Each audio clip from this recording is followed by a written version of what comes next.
Good morning dear students, welcome back. आज हम करेंगे बेटा नेक्स्ट लेक्चर जो कल चल रहा था उसको कंटिन्यू। कल जो हमारी बात चल रही थी बेटे आयोनाइजेशन एंथैल्पी पे चल रही थी, तो उस आयोनाइजेशन एंथैल्पी का जो सिग्निफिकेंस है उसके बारे में हम डिस्कस करेंगे। Significance of ionisation enthalpy values. Significance of ionisation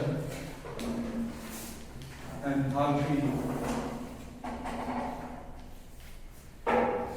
इसमें देखो क्या कहा गया भी, हमने कल डिस्कस किया था भी जो इलेक्ट्रॉन है उसे निकालने के लिए हम सम अमाउंट ऑफ एनर्जी देते हैं, और जब एनर्जी दी जाती है इलेक्ट्रॉन निकलता है तो उसका जो ऑक्सीडेशन स्टेट है वो इंक्रीज होता है, क्योंकि जो एलिमेंट पे कोई चार्ज है वही क्या उसका ऑक्सीडेशन स्टेट है। और वो कैसे आया? Loss of electron. और लॉस ऑफ इलेक्ट्रॉन कब हुआ? जब हमने सम अमाउंट ऑफ एनर्जी उसको दी। तो उसके बेस पे देखिए भी जो knowledge of the values of ionisation enthalpies of the metal है is possible to rationalise the relative stabilities of various oxidation state.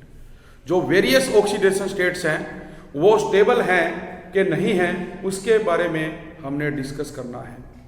For example जो sum of first two and जो हमारे पास first four ionisation enthalpies of nickel and platinum है are given in table. भी आपको table के अंदर जो बेटा निकल है उसकी और प्लेटिनम की जो फर्स्ट टू आयोनाइजेशन एंथैल्पी है और जो फर्स्ट फोर आयोनाइजेशन एंथैल्पी है उनकी वैल्यूज दे रखी है, और उनकी वैल्यूज के अकॉर्डिंग आप लोग देखेंगे भी कौन सी जो ऑक्सीडेशन स्टेट है जो स्टेबल है। तो इसमें देखिए क्या बनाया गया बेटा भी, अपने पास जो एलिमेंट है वो अब कह रहे हैं निकल है और दूसरा बेटा क्या है? प्लेटिनम। इसमें जो फर्स्ट IE1 प्लस IE2 इसका जो सम है निकल के लिए बेटा जो वैल्यू है 2.49 इंटू 10 की पावर 3, और जो प्लेटिनम है इसकी वैल्यू है 2.66 10 की पावर 3।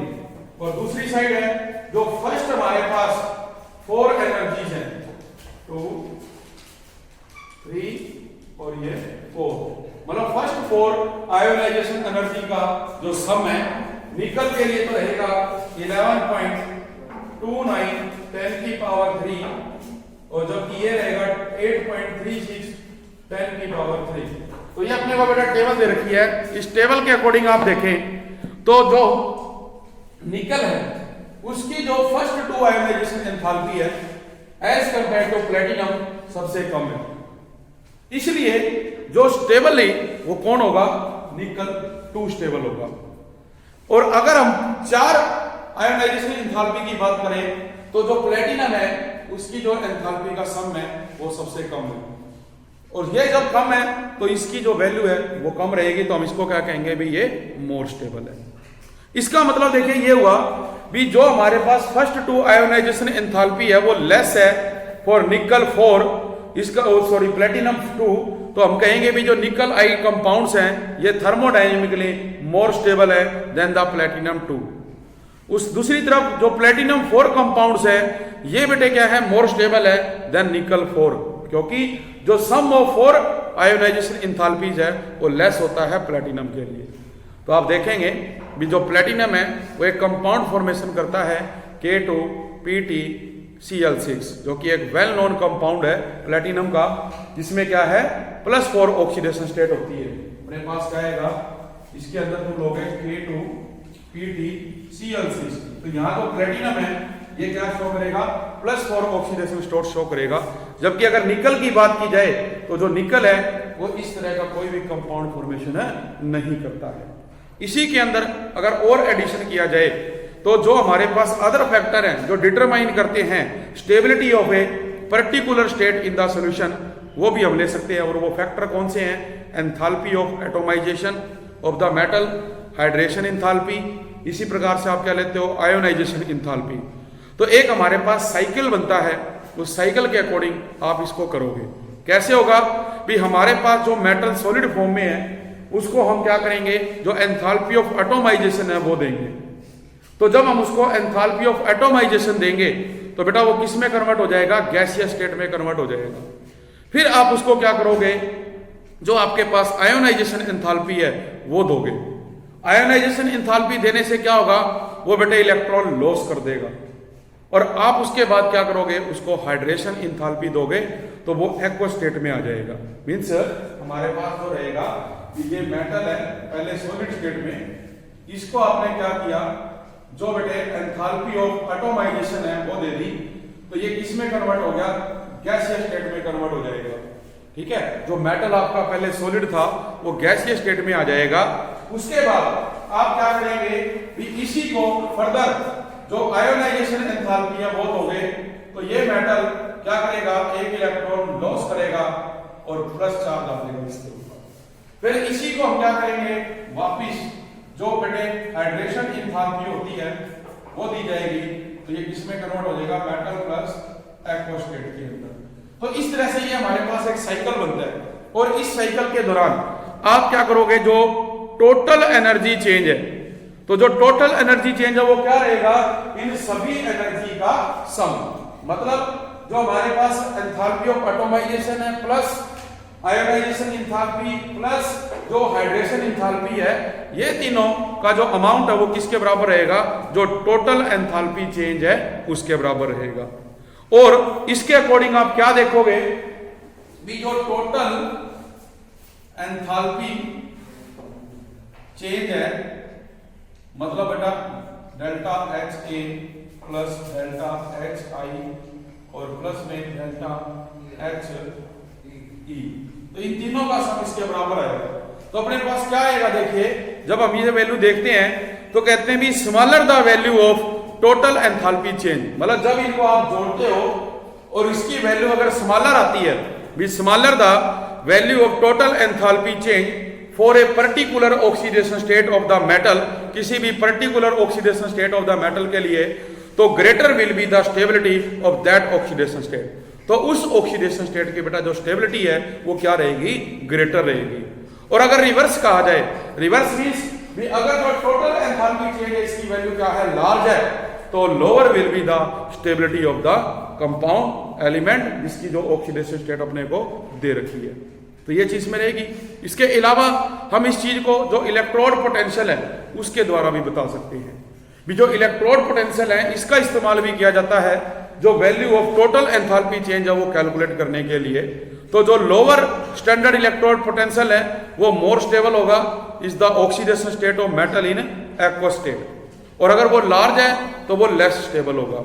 जैसे कि अपने को बुक में टेबल दी गई है बेटा, उस टेबल में इलेक्ट्रोड पोटेंशियल की वैल्यू दे रखी है सभी ट्रांजिशन सीरीज के लिए। आप देखेंगे भी उसके अंदर जो फर्स्ट ट्रांजिशन सीरीज है अपनी, उसमें क्या होता है बेटा, भी जो स्केडियम है आप वहां से स्टार्ट करेंगे तो जो ये एंथैल्पी है ये डिक्रीज होती जाएगी, ठीक है। और इसके अंदर जो कॉपर है वहां पर जाके आप देखोगे भी फर्दर से क्या डिक्रीज होना स्टार्ट हो जाएगा इस वैल्यू के अंदर। तो आप देख रहे हो भी ये बताते हैं भी जो स्टैंडर्ड इलेक्ट्रोड पोटेंशियल है बेटा फॉर मेटल 2+ से मेटल, भी आपके पास मेटल ने 2+ था पहले और वो 2 गेन करेगा तो क्या बनेगा, मेटल में कन्वर्ट हो जाएगा। इसी तरह से एक ऑक्सीडेशन स्टेट में क्या देखोगे 3+ से जो मेटल 2+ है उसके अंदर वो कन्वर्ट हो जाएगा। तो ये किसके बेस पे होगा, जो स्टैंडर्ड इलेक्ट्रोड पोटेंशियल है उसके बेस पे। तो अपनी टेबल में आप लोग देख सकते हो, इसमें बताया गया है भी जो इलेक्ट्रोड पोटेंशियल वैल्यू और M2+ से मेटल है indicate a decreasing tendency to form divalent cation across the series. भी जो डाईवैलेंट कटायन बनाने की टेंडेंसी है वो डिक्रीज होती जाती है जैसे जैसे जो इलेक्ट्रोड पोटेंशियल की वैल्यू वो डिक्रीज करेगी। लेकिन ये जो जनरल ट्रेंड है towards less negative E0 value is related to the increase in sum of first and second ionisation enthalpy. हम फर्स्ट और सेकंड आयोनाइजेशन एंथैल्पी का सम करेंगे इसके अंदर, इसके बाद ऐसा चलता जाएगा। लेकिन जो इनमें फर्स्ट ट्रांजिशन सीरीज में कॉपर है, कॉपर एक बेटा यूनिक बिहेवियर शो करता है because having a positive electrode potential, क्योंकि इसका जो इलेक्ट्रोड पोटेंशियल है वो पॉजिटिव होता है। मतलब हम ग्राफ बनाते हैं तो ग्राफ में आप देखोगे भी टाइटेनियम से शुरू कर रहे हो, पहले इंक्रीज होगी फिर वो देखो अपने पास क्या डिक्रीज होगी, फिर इंक्रीज होगी, ऐसे चलता जाएगा। तो कॉपर की जो है सबसे ज्यादा फर्दर जो है जिंक डिक्रीज कर गया। तो कॉपर की सबसे वैल्यू ज्यादा क्यों ही? क्योंकि इसका इलेक्ट्रोड पोटेंशियल क्या बेटा पॉजिटिव होता है। अगर टेबल देखी जाए तो टेबल में आप देखें जो इलेक्ट्रोड पोटेंशियल है अपने को बेटा दिया गया है इसके अंदर टाइटेनियम का -0.37, उसके बाद है वेनाडियम का -0.26, फिर नेक्स्ट आ जाएगा -0.41, मैग्नीज का आ जाएगा +1.57। और बेटा इसमें आप चलते जाओगे आगे तो आप देखोगे कि जो कॉपर है उसकी जो इलेक्ट्रोड पोटेंशियल की वैल्यू वो सबसे ज्यादा होती है। उसके बाद फर्दर से वो डिक्रीज करेगा तो जिंक के ऊपर इसकी जो वैल्यू है वो डिक्रीज कर जाएगी। ठीक है, तो जिंक पे आएगी इसकी -0.76 बन जाएगी, जबकि जो कॉपर है उसके लिए 0.34 दे रखी है प्लस की जो इलेक्ट्रोड पोटेंशियल की वैल्यू है। तो याद रखना भी जो वैल्यूज फॉर इलेक्ट्रोड पोटेंशियल है फॉर मैग्नीज, निकल एंड जिंक ये मोर नेगेटिव होती है देन एक्सपेक्टेड। भी हमारे पास जितनी आप एक्सपेक्टेशन करते हैं उसके कंपैरिजन में इनकी इलेक्ट्रोड पोटेंशियल की वैल्यू ज्यादा नेगेटिव है। कारण भी आपको पता है भी जो मैग्नीज है इसके अंदर d ऑर्बिटल होता है जो कंप्लीटली हाफ फील्ड होता है, और जो जिंक है इसके अंदर d ऑर्बिटल है जो कंप्लीटली फील्ड होता है जिसके अंदर 10 इलेक्ट्रॉन होते हैं। इसलिए इसकी जो वैल्यू है वो क्या है ज्यादा नेगेटिव रहती है। ये हम लोग देख सकते हैं भी सबसे ज्यादा जो है मैग्नीज की देखो -1.518 दे रखी है इसने, और जो जिंक है उसकी -0.76 वापिस क्या करगी वो डिक्रीज करगी इसके अंदर। तो ये हमारे को जो है 3 पॉइंट इसने बताए हुए थे जो अपना ट्रेंड्स है मेटल 2+ से मेटल में कन्वर्ट होने का जो इलेक्ट्रोड पोटेंशियल का है। इसी प्रकार से जब आप कहां जाओगे बेटे ट्रेंड के अंदर देखोगे भी जो हाफ फील्ड है और जो अपने पास क्या होता है कंप्लीटली फील्ड होता है वो क्या करेंगे ज्यादा से ज्यादा नेगेटिव वैल्यू शो करेंगे इलेक्ट्रोड पोटेंशियल की। और बेटा ये जो इसके अंदर चेंज आती है वैल्यू इसमें कोई रेगुलर जो है वेरिएशन नहीं होता रिडक्शन पोटेंशियल का। कारण इसका भी due to the ionisation enthalpy और आयोनाइजेशन इंथैल्पी ऑफ सब्लिमेशन जो do not exhibit any regular trend, मतलब किसी भी प्रकार का रेगुलर ट्रेंड नहीं है वेरिएशन में भी उसकी जो वैल्यू है वो डिक्रीज हो रही है या इंक्रीज हो रही है। तो ये पॉइंट इसके अंदर अपने पास आ जाता है। नेक्स्ट इसके बाद जो बताते हैं वो है trends in metal 3+ to metal 2+।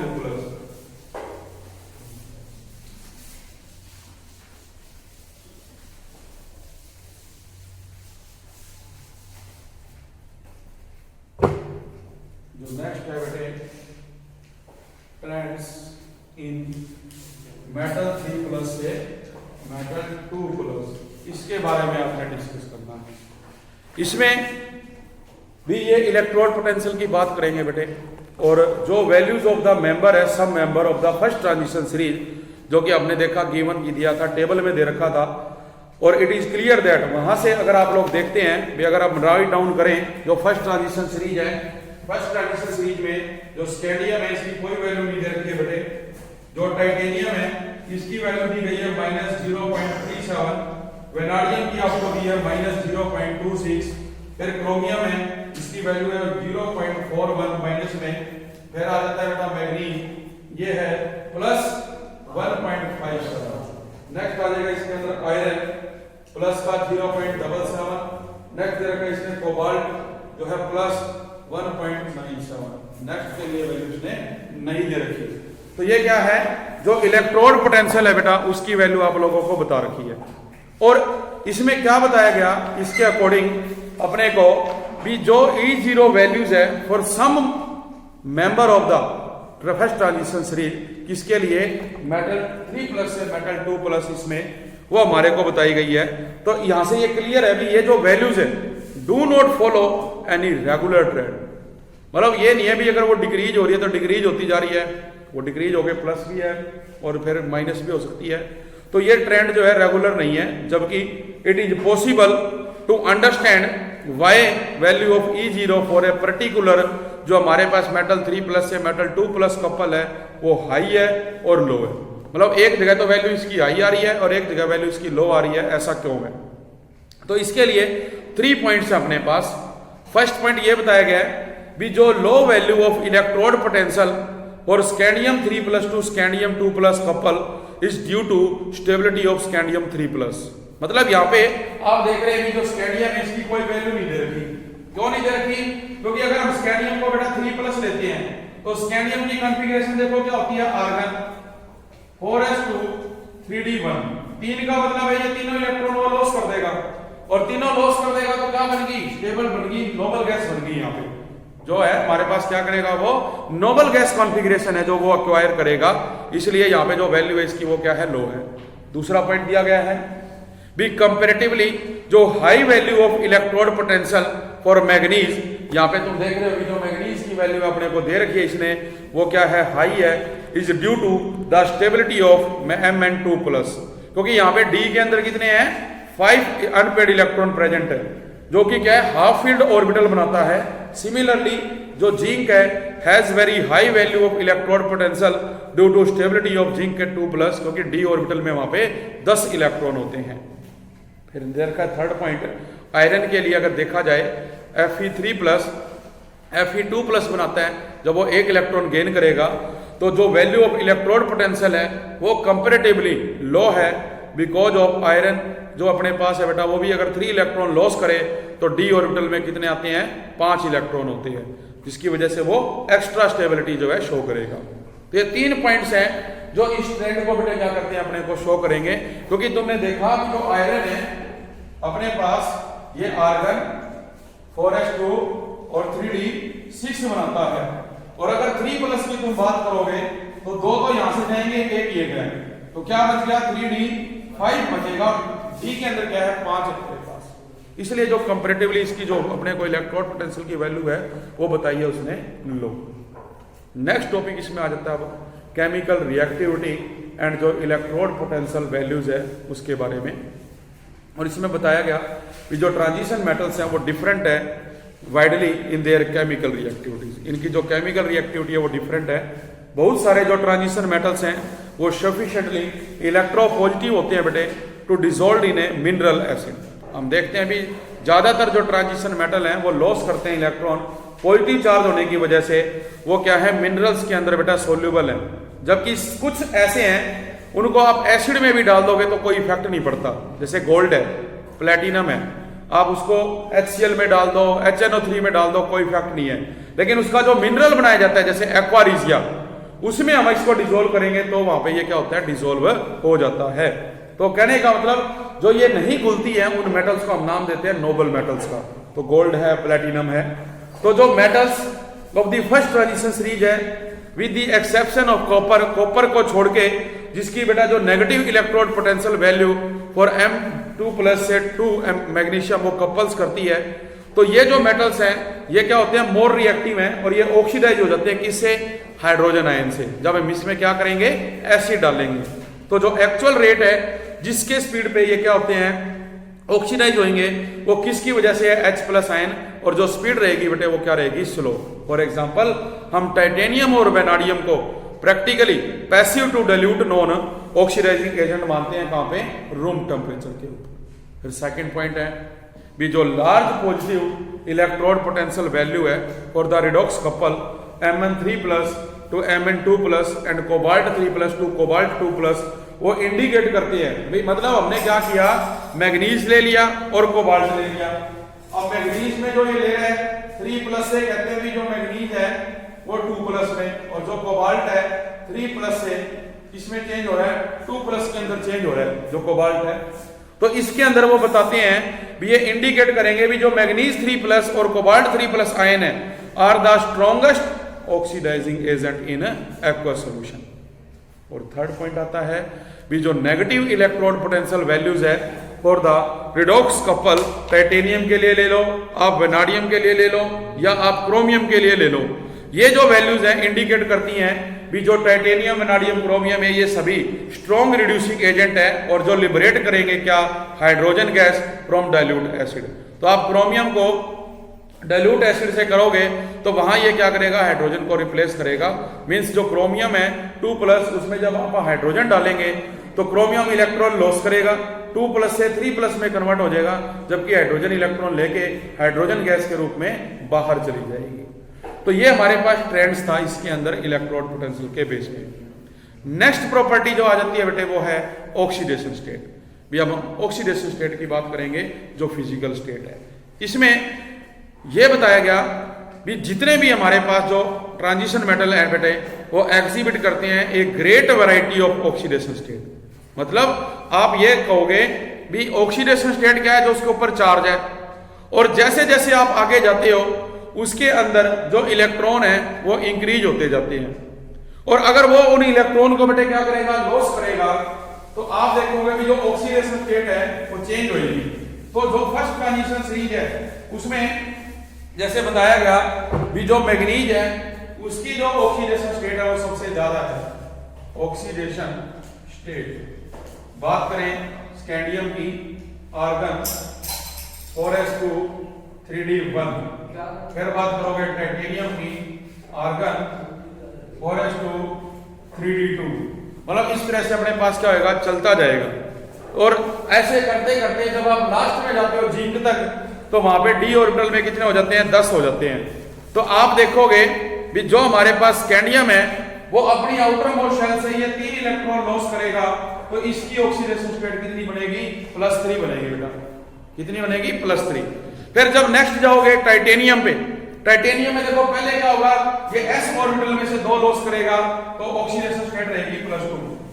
फिर वो d में से एक और करेगा तो ऑक्सीडेशन स्टेट बन जाएगी +3, और जब चारों लॉस कर देगा तो ऑक्सीडेशन स्टेट बनेगी +4। तो इस तरह से चलता जाएगा। हम क्या कहते हैं कि जो मैग्नीज है बेटे, इसके अंदर कहते हो कि आर्गन 4s2 और 3d5, तो ये क्या करता है, +2 +3 +4 +5 +6 और +7, जो कि +7 बेटे यहाँ पे क्या है, मैक्सिमम ऑक्सीडेशन स्टेट होती है इसके अंदर फर्स्ट ट्रांजिशन सीरीज की। फिर जब आप जाओगे सेकंड ट्रांजिशन सीरीज में, तो वहां पर देखोगे भी जो रुथेनियम है उसकी ऑक्सीडेशन स्टेट सबसे ज्यादा है +8। फिर हम जाएंगे थर्ड ट्रांजिशन सीरीज में, जहां पे क्या है, ओस्मियम, उसकी ऑक्सीडेशन स्टेट क्या है, +8 रहेगी। ठीक है जी। तो हम देखते हैं भी आप फर्स्ट ट्रांजिशन, सेकंड ट्रांजिशन और थर्ड ट्रांजिशन सीरीज में गए तो मैक्सिमम जो ऑक्सीडेशन स्टेट है वो कहां पे है, इन बिटवीन। मतलब जो मिडिल हमारे पास एलिमेंट है ट्रांजिशन सीरीज का, वहां पर जो है ऑक्सीडेशन स्टेट क्या है, मैक्सिमम रहती है। तो इसलिए कहा गया भी ये जो variable oxidation states of transition metals हैं, एलिमेंट, वो किसके कारण है, due to the participation of ns and n-1 d orbital.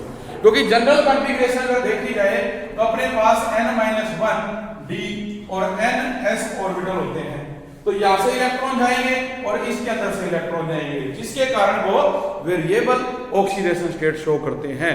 तो जनरली हम देखेंगे कि जो exhibited when ns electrons participate जब करेंगे किसके अंदर, बॉन्डिंग में, तो हायर ऑक्सीडेशन स्टेट यहाँ पे क्या करेगी, टेक प्लेस करेगी। तो इसके बेस पे कुछ पॉइंट्स और हैं जिनको कल डिस्कस किया जाएगा।